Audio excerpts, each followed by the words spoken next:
जय श्री कृष्णा। आप सभी को ज्येष्ठ मास के 16वें दिन की ढेरों शुभकामनाएं। प्रिय भक्तों, आज से ज्येष्ठ मास का शुक्ल पक्ष आरंभ हो गया है। शुक्ल पक्ष की प्रतिपदा तिथि है और शुक्ल पक्ष की प्रतिपदा 16वां दिन होता है। आज हम सुनेंगे ज्येष्ठ मास महात्म्य में 16वें दिन का अध्याय, 16वां अध्याय, 16वें दिन का वृतांत। कल तक आपने सुना कि किस प्रकार से जब राजा ने अपने पुरोहित को भगवान जनार्दन के दर्शन के लिए पुरी जगन्नाथ पे भेजा, वहाँ जो अद्भुत दर्शन उसे हुए भगवान के, उसका वर्णन करते हुए वह राजा के पास पहुँचता है और राजा उसे देखकर किस प्रकार से भाव विह्वल हो जाते हैं, किस प्रकार से उसका स्वागत करते हैं और उसके हाथों में भगवान पर चढ़ी हुई वनमाल देखते हैं तो वो प्रभु श्रीहरि की स्तुति करने लगते हैं और स्तुति करते करते अपनी सुध बुध खोकर माथा जमीन पर टेक देते हैं। आज हम सुनेंगे आगे का वृतांत। बहुत ही अद्भुत प्रसंग चल रहा है, आपको बड़ा आनंद आने वाला है, तो कृपया आप जुड़े रहिएगा, अंत तक सुनिएगा, क्योंकि बड़ी ही ज्ञानवर्धक कथा है। पुरी जगन्नाथ की संपूर्ण महिमा के किस प्रकार से पुरी जगन्नाथ बना और क्यों इसकी इतनी अधिक महिमा है, कैसे भगवान वहाँ स्वयं निवास करते थे ऐसा माना जाता है। आपसे निवेदन है कि भगवान की कथा का यह वीडियो है तो कृपया इसे एक बार लाइक अवश्य कर दीजिएगा। भगवत कृपा प्राप्त करने के लिए कमेंट बॉक्स में अवश्य लिखिएगा जय श्री हरि या ओम नमो भगवते वासुदेवाय। आप जय सूर्यदेव या जय बजरंगबली भी लिख सकते हैं, क्योंकि ज्येष्ठ मास में सूर्यदेव और बजरंगबली की भी पूजा की जाती है। बड़ा मंगलवार जो कि ज्येष्ठ मास में ही आता है और सूर्यदेव की आराधना के लिए भी ज्येष्ठ मास को उत्तम मास माना जाता है। आप देख रहे हैं देवभूमि ज्योतिष संस्थान का प्रतिष्ठित यूट्यूब चैनल देवभूमि धार्मिक। हम यहाँ पर सभी व्रत और त्योहारों की शास्त्रीय जानकारी आपको प्रदान करते हैं। हम बताते हैं कि कौन सा व्रत कब करना चाहिए, क्या शुभ मुहूर्त है, पंचांग में क्या वर्णन है, और बताते हैं कि शास्त्र क्या कहते हैं, किस विधि से पूजन करना चाहिए, क्या नियम है। इस प्रकार से सभी व्रत और त्योहारों की शास्त्रीय जानकारी यदि प्राप्त करते रहना चाहते हैं तो कृपया चैनल को सब्सक्राइब अवश्य कीजिएगा। आइए प्रिय भक्तों, आज का वृतांत आरंभ करते हैं, बढ़ते हैं आगे और आरंभ करते हैं 16वां अध्याय। राजा प्रभु का वर्णन करते हुए आंसू भरे शब्दों से अपना सिर भूमि पर झुका देता है और उसे रोमांच का अनुभव होता है। अपने समस्त पापों का नाश कर देने वाला वह ब्राह्मण विद्यापति दिव्य शरीर धारण करके राजा के सामने खड़ा होकर माधव का ध्यान कर रहा है। विद्यापति कौन? वही पुरोहित जिसे राजा ने भगवान के दर्शन के लिए भेजा था कि आप जाके आइए कि वहाँ भगवान विराजमान हैं क्या, वो कैसे दिखते हैं, क्योंकि उसके बाद हम वहाँ पर जाकर भगवान की आराधना करेंगे। तो वह विद्यापति किस प्रकार से अब भगवान के दर्शन करके वापस आया है और भाव विह्वल हो उठा है और राजा को किस प्रकार से वृतांत बताता है। वह अपने तेज से महाबुद्धिमान समस्त लोगों के पापों को धो डालता था। वह इस प्रकार बोला, नील पर्वत के शिखर पर निवास करने वाले भगवान तुम्हारा कल्याण करें। यह इस माला के रूप में प्रकट हुए श्री भगवान का आदेश है। तुम्हें उनका दर्शन करना है जो उत्तम तीर्थ में निवास कर रहे हैं, वे प्रत्यक्ष मोक्ष प्रदान करने वाले हैं। ऐसा कहकर उन्होंने राजा के गले में माला डाल दी। राजा उठ खड़ा हुआ और अपनी छाती पर लटकी हुई माला देखकर उसे लगा कि श्री प्रेमी सीधे उसके हृदय में आ गए हैं। उसने दोनों हाथ अपने सिर पर रख लिए और आंखें आधी बंद कर ली। हर्ष आंसुओं से भीगा हुआ मुख लेकर उसने हन की स्तुति की, अर्थात उसकी आंखों से अश्रुधारा बहने लगी। खुशी के आंसू, भगवान से मिलन के आंसू। वह अपने प्रिय श्री हरि विष्णु से मिलन समझकर उनमें खो जाता है और उनकी स्तुति करने लगता है। इंद्रद्युम्न किस प्रकार से प्रार्थना करता है, वो कहता है, हे प्रभु, आप समस्त लोगों की उत्पत्ति, पालन तथा संहार की कला में निपुण हैं। आपने क्रीड़ा पूर्वक ब्रह्मांडीय शरीर धारण किया है तथा जितने आपके शरीर पर बाल हैं उतने ब्रह्मांडीय अंडों का भार आप उठाते हैं। आप विजयी हो। हे सर्वव्यापक आत्मा, हे प्रभु, जो लोग आपको नमन करते हैं उनके दुखों को दूर करने वाले, हे प्रभु, जिनके चरण कमल ब्रह्मा, इंद्र और रुद्र के मुकुटों के कारण रंग बिरंगे हो गए हैं, हे प्रभु, जो दीन दुखियों, असहायों और संकट में पड़े हुए लोगों को बचाने में सदैव तत्पर रहते हैं, हे सच्ची सहानुभूति के सागर, हे महान से भी महान, हे जगत के स्वामी, हे अपने भक्तों पर सदैव स्नेह करने वाले प्रभु, मुझ दुखी को बचाइए। मैं केवल आपकी शरण में हूँ। मैं आदि अविद्या से पूरी तरह ग्रसित हूँ। इस प्रकार स्तुति करके राजा अपने सिंहासन पर बैठे। उनके चारों ओर गृहस्थ, शिष्य, तपस्वी और वनवासी लोग उपस्थित थे। उन्होंने उन ब्राह्मणों की संगति में विद्यापति का सम्मान और आदर किया, जिन्होंने यज्ञ किया था और 18 विद्याओं में पारंगत थे, तथा जो अनेक वृद्ध सेवकों की संगति में थे, जिनके नेता मंत्री थे और जो वहां मौन बैठे थे। राजा ने विद्यापति को सम्मान के उच्च आसन पर बैठाया और उनसे उनके कुशल क्षेम सहित संपूर्ण विवरण पूछा। उन्होंने अत्यंत प्रसन्नता पूर्वक तथा बड़े ध्यान से पवित्र स्थान पुरुषोत्तम तथा शरीर पर नीलम धारण करने वाले भगवान विष्णु की महानता तथा विशेषताओं के विषय में पूछा। क्षत्रिय द्वारा अपने अनुभव के बारे में पूछे जाने पर ब्राह्मण ने भिल्लस द्वीप में प्रवेश से लेकर समुद्र में डुबकी लगाने तक अपनी सारी गतिविधियां विस्तार से बताई। उन्होंने उस उत्कृष्ट पवित्र स्थान के बारे में पूरी जानकारी दी। उन्होंने सब कुछ यथावत वर्णन किया, जैसे नील पर्वत पर चढ़ना, नील माधव का दर्शन, रोहिणी कुंड में पवित्र स्नान, वट वृक्ष की महानता, नरसिंह आदि 8 कल्याणकारी देवता, 8 शक्तियों की स्थिति तथा पवित्र स्थान की लंबाई और विस्तार, जैसा कि उन्होंने रथ चलाते समय देखा था। उस तीर्थयात्री द्वारा पूर्व में कही गई वह अपूर्व अद्भुत कथा सुनकर राजा अत्यंत प्रसन्न हुआ और मन में प्रसन्न होकर उसने पुनः बोला। इंद्रद्युम्न ने कहा, हे पवित्र प्रभु, मैंने आपसे वही सुना जो पहले ही सुना जा चुका है। हे श्रेष्ठ ब्राह्मण, अब मुझे नीलमणि से निर्मित विष्णु की मूर्ति का स्वरूप बताइए। उसका वास्तविक स्वरूप बताइए, वो दिखती कैसी है। विद्यापति ने कहा, मैं तुम्हें ब्रह्मांड के स्वामी की दिव्य मूर्ति का वर्णन करूंगा। इस मूर्ति को साधारण नश्वर नेत्र से देखने पर मनुष्य मोक्ष का अधिकारी बन जाता है।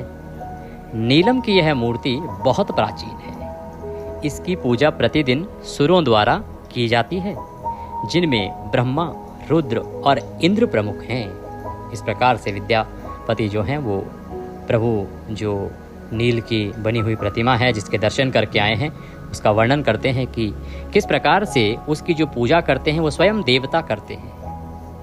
यह दिव्य माला देवताओं द्वारा पूजा के समय मूर्ति पर पहनाई जाती है।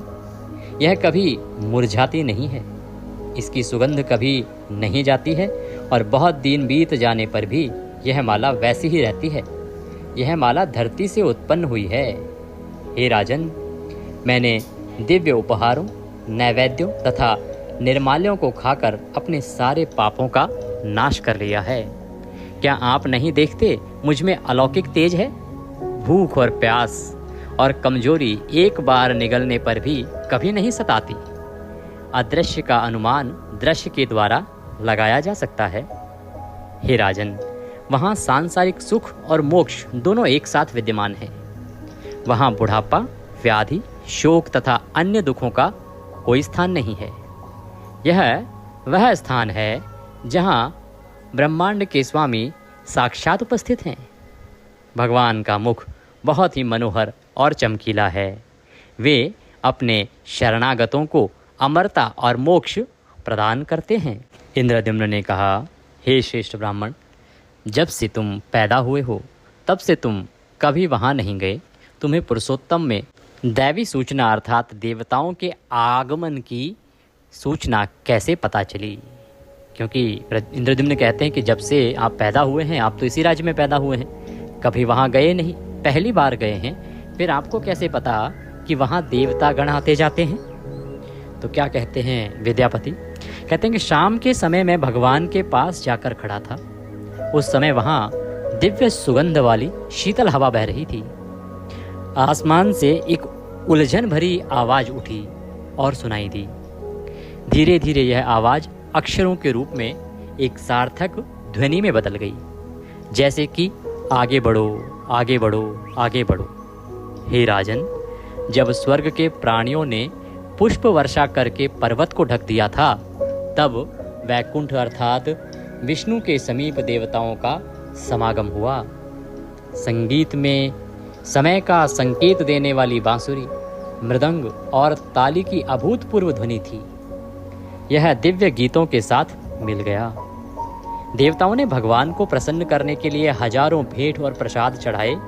उनमें से कोई भी पहले कभी मनुष्यों को दिखाई नहीं दिया था। जो देव केवल अपने हाथों से ही जाने जा सकते थे, अर्थात केवल हाथ ही दिखाई देते थे, उन्होंने भगवान की विधि पूर्वक पूजा की। उन्होंने मधुवध करने वाले को स्तुति और जय घोष के द्वारा प्रसन्न किया।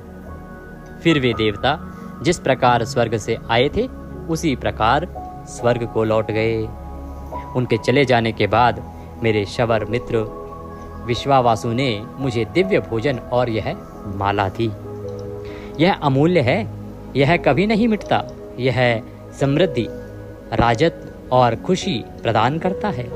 यह दुर्भाग्य, पाप और बुरी आत्माओं को दूर करता है, जैसा कि यह तुम्हारे लिए उपयुक्त है। यह मेरे द्वारा लाया गया है। भगवान विष्णु के उत्तम तीर्थ की स्थिति सुनो।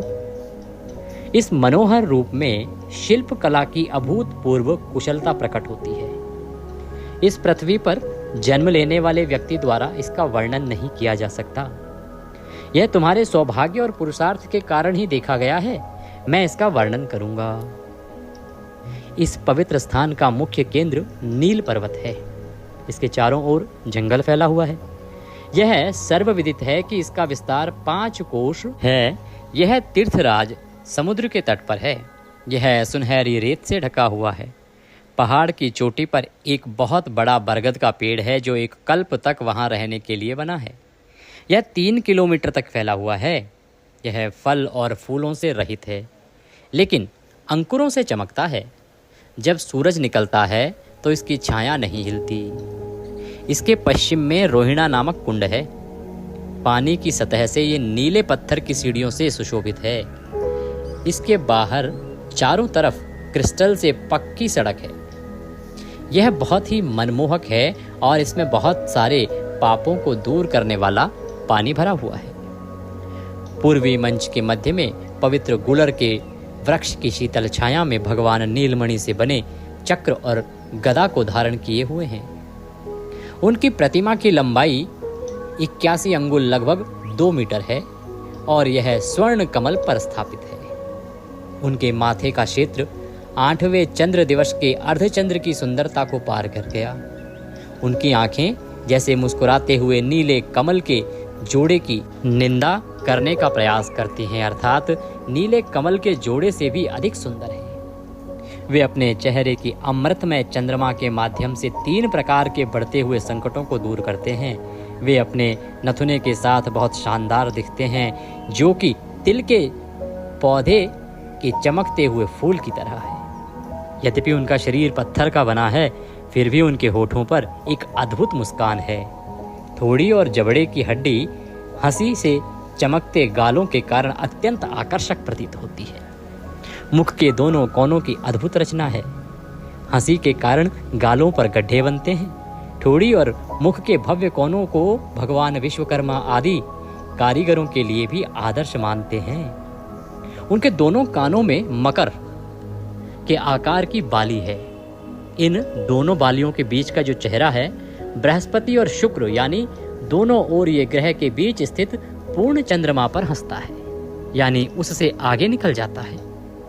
अपने गले के आभूषण की शोभा बढ़ाने वाले कंठ के द्वारा वह उसे देखने वालों को यह संदेह देता है कि दक्षिणावर्त घुंघरू वाले शंख ने मोतियों को जन्म दिया है।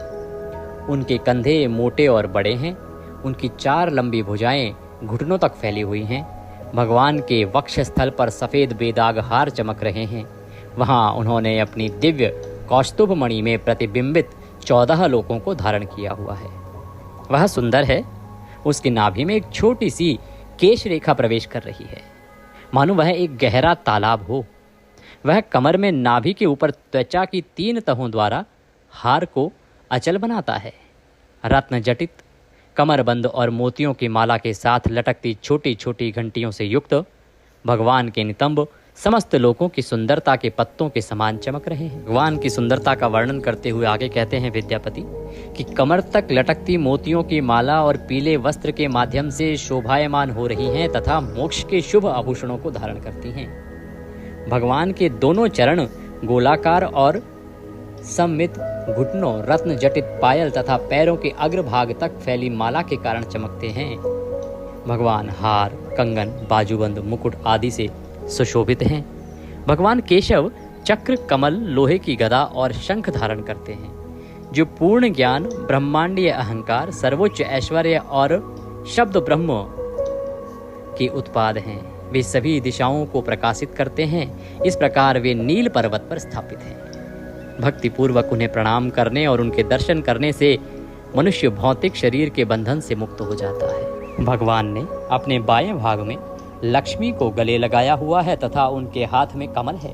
वे भगवान के मुख पर अपनी दृष्टि गड़ाए हुए वीणा बजाने में व्यस्त हैं। वे सभी सौंदर्य की अधिष्ठात्री हैं तथा सभी आभूषणों से सुसज्जित हैं। मैंने उन दोनों को, ब्रह्मांड के माता पिता को, पहाड़ पर खड़े देखा। वे मौन हैं। अपनी मुस्कुराती आंखों से वे उन सभी को आशीर्वाद देते हैं जो उन्हें देखते हैं। चूंकि वे सभी जीवित प्राणियों को आशीर्वाद देते हैं, इसलिए मैंने सोचा कि वे जीवित हैं। शेष अपने अनेक फन के साथ एक छत्र का निर्माण करते हुए उनके पीछे खड़े हैं। आगे चक्र पर सुदर्शन जी देहधारी दिखाई दे रहे हैं। उनके पीछे मैंने गरुड़ जी को भी देखा है, जो दोनों हाथ जोड़कर श्रद्धापूर्वक खड़े थे। ऐसे अद्भुत रूप और आकृति वाले श्री भगवान को प्रत्यक्ष देखकर मेरा मन उसी स्थान की ओर भागता है, मानो रस्सियों से खिंचा जा रहा हो। केवल वही मनुष्य भगवान को देखता है जिसने हजारों जन्मों में उत्तम कर्म अर्जित किए हैं और वे सभी एक साथ परिपक्व हो गए हैं। तीर्थ स्नान, तपस्या, दान, देव यज्ञ तथा अन्य पवित्र अनुष्ठानों के द्वारा भी कोई मनुष्य इस प्रकार के पुरुषोत्तम का दर्शन करने में समर्थ नहीं है। जो पुरुष पुरुषोत्तम के पवित्र धाम में निवास करते हुए श्याम वर्ण वाले तथा बादलों से रहित आकाश के समान भगवान विष्णु का ध्यान करते हैं, उनके बंधन कट जाते हैं। वे भगवान विष्णु के उस पुर में प्रवेश करते हैं जिसे पाकर कोई भी शोक नहीं करता। यदि 18 विद्याओं द्वारा मनुष्य के कर्मों के विभिन्न प्रकार के भागों को एक साथ एकत्रित कर दिया जाए तो वे भगवान विष्णु के दर्शन के आनंद के 100वें भाग के बराबर हो सकते हैं। हे राजन, इस विषय में और क्या कहने की आवश्यकता है। उस पवित्र स्थान की भूमि इतनी महान है कि मनुष्य के मन में चाहे जितनी भी वस्तुएं हो, यदि वह केवल नील पर्वत के स्वामी को प्रणाम करे तो वह उन सभी को प्राप्त कर सकता है, बल्कि उससे भी अधिक प्राप्त कर सकता है। जिसने नील पर्वत के स्वामी को देखा है वही दानी, यज्ञकर्ता, सत्यवक्ता, पवित्र और धर्म आचरण वाला है। वही सभी अच्छे गुणों और सभी जन्मों में सर्वश्रेष्ठ है।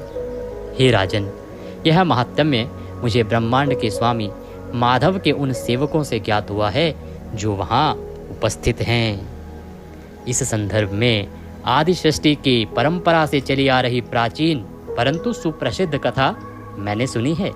उसके बाद ही मैं यहाँ आया हूँ। आपके कहने पर मैं वहाँ गया और श्री पुरुषोत्तम के दर्शन किए। आपको सब कुछ बता दिया है। अब आप जो चाहें वह करें। इस प्रकार से इंद्रद्युम्न को वह पुरोहित अपनी संपूर्ण वृतांत को बताता है। आगे सुनते हैं कि राजा इंद्रद्युम्न सब कुछ जान लेने के बाद क्या कहते हैं। इंद्रद्युम्न ने कहा, आपके वचनों से पापों को दूर करने वाले भगवान के स्वरूप के बारे में सुनकर मैं संतुष्ट हूँ। हे पवित्र भगवान, दिव्य निर्माल्य के संपर्क से मेरे अनेक जन्मों के पाप नष्ट हो गए हैं। अब मैं श्री भगवान के दर्शन की इच्छा रखने वाला व्यक्ति बन गया हूँ। मैं समृद्ध राज्य के साथ पूरे मन से वहाँ जाऊँगा। मैं वहाँ निवास करूँगा और नगर तथा किले बनाऊँगा। मूर्ख के शत्रु को प्रसन्न करने के लिए मैं अश्वमेध यज्ञ करूँगा। प्रतिदिन मैं श्रीनाथ विष्णु की पूजा 100 भेंटों और नैवेद्यों से करूँगा। मैं पवित्र अनुष्ठानों, व्रतों और अन्य धार्मिक अनुष्ठानों के माध्यम से ब्रह्मांड के स्वामी को प्रसन्न करूँगा। जब इस प्रकार भक्तिपूर्वक भगवान का स्तवन करूंगा, तब दयालु और दीनों पर दया करने वाले सर्वव्यापी भगवान नारायण मुझ दुखी मनुष्य पर अमृतमय वाणी की वर्षा करेंगे। लोगों का निरीक्षण करने के लिए सदैव उत्सुक रहने वाले नारद जी वहां आए। भगवान विष्णु के अनुयायियों में श्रेष्ठ ब्रह्मा के पुत्र उन मुनि को आते देखकर राजा को यह आशा हुई कि मेरा उद्देश्य अवश्य पूर्ण होगा। वे तुरंत उठे और पाद्य अर्थात पैर धोने के लिए जल, अर्घ्य अर्थात पूजा की सामग्री तथा आचमनी अर्थात औपचारिक रूप से पीने के लिए जल अर्पण करके उनका स्वागत करते हैं। उन्होंने श्रद्धा पूर्वक हाथ जोड़कर उत्तम आसन पर बैठे हुए ऋषि से इस प्रकार से कहा। तो राजा इस प्रकार से अपने पुरोहित से वार्तालाप कर रहे हैं कि उनको क्या करना है, वहां जाके क्या उनकी इच्छा है। तभी वहां पर देव ऋषि नारद जी आ जाते हैं। राजा नारद जी का स्वागत करते हैं और स्वागत सत्कार करने के बाद कहते हैं, आज मेरे यज्ञ, दान, वेदों का अध्ययन और तपस्या सफल हो गए हैं, क्योंकि ब्रह्मा का दूसरा स्वरूप मेरे धाम में आ गया है। हे ऋषिवर, यदि मैं आपके दर्शन रूपी आशीर्वाद से संतुष्ट हूँ, फिर भी मैं आपकी किस आज्ञा का पालन करके आपसे प्रार्थना करूं? आपने किस प्रयोजन से मेरे निवास को पवित्र किया है? जैमिनी ऋषि कहते हैं कि राजा के कोमल, भक्तिपूर्ण और नम्र वचन सुनकर ब्रह्मा के पुत्र ने मुस्कुराते हुए कहा, हे राजन, हे इंद्रद्युम्न, राजाओं में श्रेष्ठ ब्रह्मा सहित देवता, सिद्ध तथा मुनि आपके निर्दोष गुणों से प्रसन्न हो गए हैं। तुम्हारा प्रत्येक सद्गुण उचित है और तुम्हें ब्रह्मा के धाम में रहने के योग्य बनाता है। वे तुम्हें उसके योग्य बनाते हैं और वांछनीय हैं। मैं बद्रिकाश्रम आश्रम में निवास करने वाले नर को देखने के लिए धरती पर उतरा था। उनके ध्यान के समय तुम्हारा ऐसा प्रयास ज्ञात हुआ है। हे राजन, तुम्हारा प्रयास उत्तम है, जिससे तुम्हारा मन ऐसी भक्ति में प्रकृति का हो गया है। हे राजन, जगत के स्वामी माधव की भक्ति, जिनका निवास नील पर्वत की गुफा में है, 1000 जन्मों के अभ्यास से प्राप्त होती है। महाबुद्धिमान ब्रह्मा जी ने जगत के स्वामी को प्रसन्न करके इस जगत की रचना की तथा पितामह का पद प्राप्त किया। तुम उन्हीं के वंश में उत्पन्न हुए हो, अतः तुम्हारी भक्ति भी वैसी ही प्रगाढ़ होनी चाहिए। भगवान विष्णु की भक्ति, जिसका लाभ जीवन भर 4 प्रमुख लक्ष्यों की सिद्धि है, किसी छोटी तपस्या का परिणाम नहीं है राजन। वह आदि, अनादि, अविद्या, जो 5 प्रकार के कलुषों को बहुत बढ़ाती है, मनुष्यों में दृढ़ता पूर्वक स्थित है। उसे नष्ट करने का एकमात्र उपाय भगवान विष्णु की भक्ति है। भगवान विष्णु की भक्ति ही उन मनुष्यों को सुख प्रदान करने वाली है जो इस संसार रूपी वन में भटकते रहते हैं, जो पग पग पर दुख रूपी कांटों से भरा हुआ है। जो लोग संसार रूपी सागर में बिना सहारे के डूब रहे हैं, जहां द्वंद्व प्रचंड तूफान के समान उठते हैं और जिसे पार करना कठिन है, उनके लिए विष्णु की भक्ति नाव के समान बताई गई है। भगवान विष्णु की भक्ति में ही लगे रहने से अच्छे लोग मन से संतुष्ट रहते हैं। वे कभी किसी बात पर शोक नहीं करते। जो महानुभाव विष्णु भक्ति रूपी अमृत पीकर अत्यंत प्रसन्न हो जाते हैं, उनके लिए ब्रह्मलोक की प्राप्ति एक छोटा सा लाभ है। हे राजन, जीवों के पापों का विशाल समूह 3 प्रकार का है।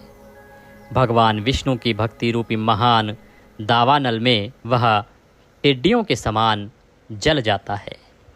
प्रयाग, गंगा तथा अन्य महत्वपूर्ण तीर्थ तपस्याएं सभी यज्ञों में श्रेष्ठ हैं। अश्वमेघ, महान दान, पवित्र अनुष्ठान, व्रत आदि, यदि इन सब को एकत्र कर करोड़ों में भी गुणा कर दिया जाए, तो भी यह भगवान विष्णु की भक्ति के 1000वें भाग के बराबर भी नहीं होगा, ऐसा कहा जा सकता है। जैमिनी कहते हैं कि ब्राह्मण मुनि द्वारा भगवान विष्णु की भक्ति का महात्म्य सुनकर राजा के मन में भगवान विष्णु की भक्ति का विशेष स्वरूप जानने की इच्छा हुई।